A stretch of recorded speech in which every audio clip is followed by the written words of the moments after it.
Et ces familles parlent d'un besoin de faire triompher la vie après un tel drame, mais certains leur reprochent un acte égoïste. Pour aller plus loin, j'ai eu le plaisir de rencontrer Irit Oren-Gunder. Cette femme a créé l'association Or Lemishpachot, Lumière pour les familles en hébreu. Elle s'occupe des familles endeuillées et elle connaît bien cette démarche, souvent incomprise, menée par de nombreuses autres Israéliennes après une perte cruelle. Regardez. Irit, bonjour, enchantée, merci de nous recevoir. D'abord, on va parler un peu de votre association. D'où ça vient? Comment vous est venue cette idée de créer donc cette association? Tout a commencé lorsque j'étais lieutenant-colonel dans la brigade de génie combattant, département des officiers.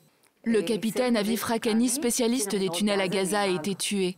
Mon officier supérieur m'a appelé et m'a demandé de nommer immédiatement le meilleur officier pour le remplacer.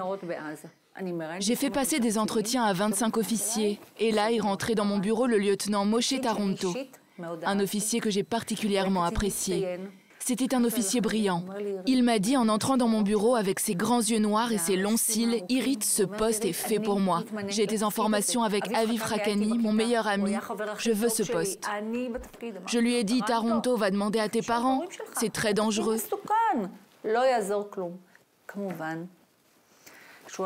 Et évidemment, il est allé, a passé les entretiens et tout le monde le voulait.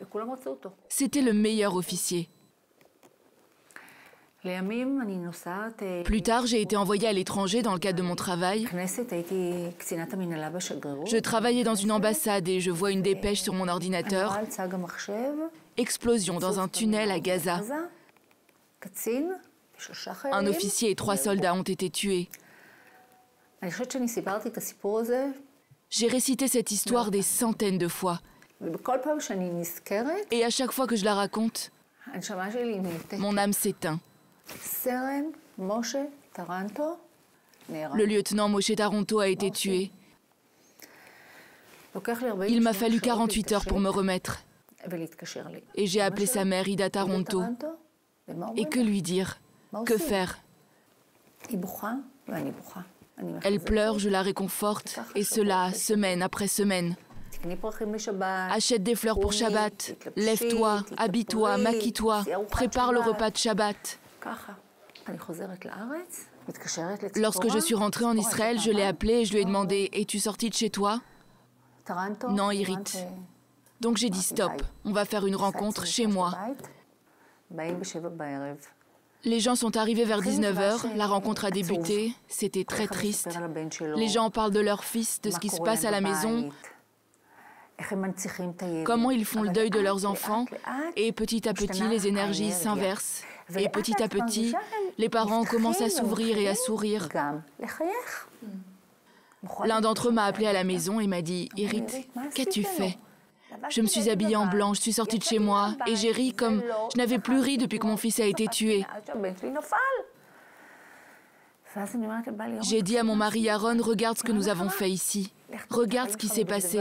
Ramène tout de suite tes soldats de Douvdevan. Charbit, Or, la famille Jacobi, ramenons tes soldats de Douvdevan. Et il m'a répondu, Yalla. Nous avons organisé un événement pour 10 familles. Et cela a été tellement réussi et rempli d'émotions, je me suis dit que je n'allais pas arrêter.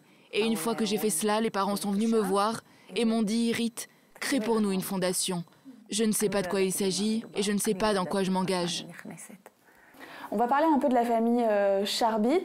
On l'a vu dans le reportage. Est-ce que c'est quelque chose de plus en plus courant? Est-ce que c'est quelque chose de fréquent? Ce qui s'est passé avec la famille Charbit était particulièrement exceptionnel. Ils ont fait preuve de courage. Je les ai accompagnés lors de la naissance de Lior. Ce n'était pas accepté à l'époque et nous avons commencé. Aujourd'hui, la Fondation dispose d'un fonds, un fonds pour les nouvelles vies. Désormais, dès qu'un soldat tombe, je demande quel âge a la mère. Et si elle a moins de 56 ans, je lui demande « Tu as pensé à faire un enfant? Fais un enfant. » Il y a des gens pour qui ce n'est pas approprié. Mais il y a des gens qui me disent merci d'avoir pensé à moi. Je n'ose pas en parler à ma femme, je ne sais pas comment en parler à ma femme. Madame Charvit est une femme qui apporte son soutien, une femme qui a déjà réalisé ce processus et qui offre son expérience aux mères qui hésitent. Inga Stéphane a émigré de Russie à l'âge de 22 ans. Elle a perdu son fils unique. Il y a 2 ans et demi, elle est venue à notre rencontre et elle n'a pas arrêté de pleurer. Il y a 3 semaines, elle a accouché d'un petit garçon.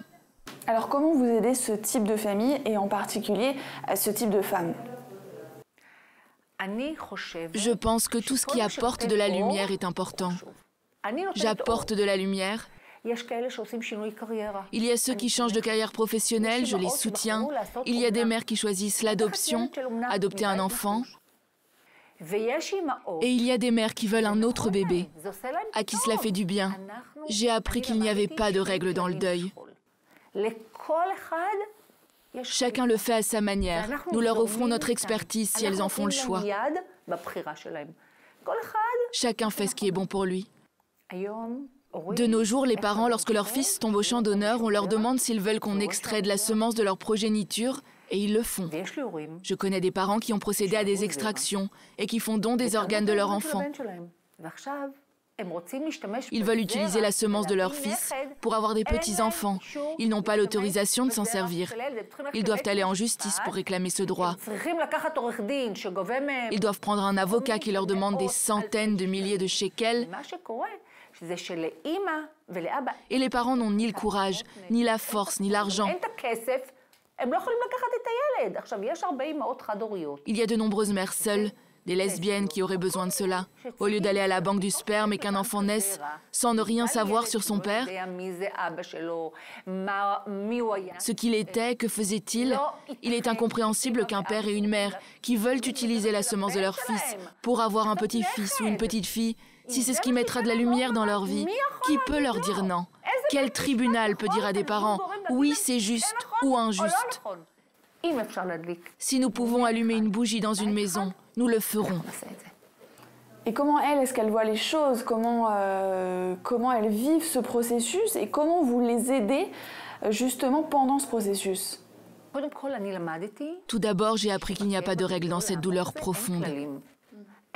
Il n'y a pas de juste ou de pas juste. Il y a des gens qui me disent « qu'est-ce que c'est une stèle ?» Mais je ne fais pas attention à ce que les gens disent, je fais attention à ce qui est bon pour la mère.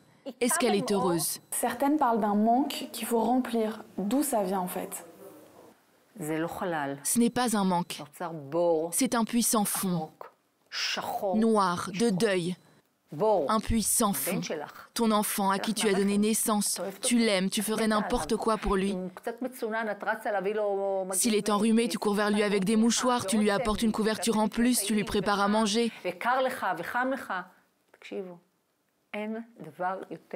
Il n'y a rien de pire que de perdre un enfant. Mais ce manque, nous le remplissons avec de la lumière le plus possible. Et je dis toujours, si seulement nous pouvions faire plus. Et c'est ce que nous faisons dans notre fondation.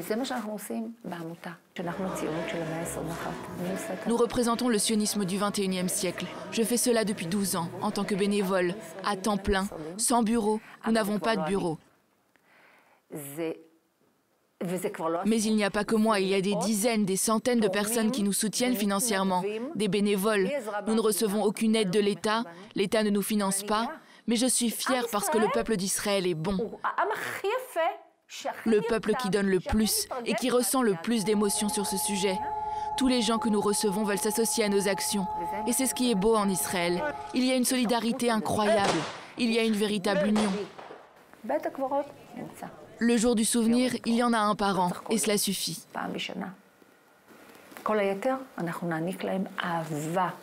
Le reste de l'année, nous leur transmettons de l'amour parce qu'ils sont en droit de recevoir cet amour. Et l'amour donne de la force. Cela également, je l'ai appris dans ma vie. Il faut croire et il faut aimer, et c'est contagieux, et cela se répand. Et c'est la fin de ce magazine. Merci beaucoup à vous de l'avoir suivi. Vous retrouverez la semaine prochaine Sarah Gaudron. Quant à moi, je vous donne rendez-vous lundi matin pour vos flashs d'informations. Bonne soirée.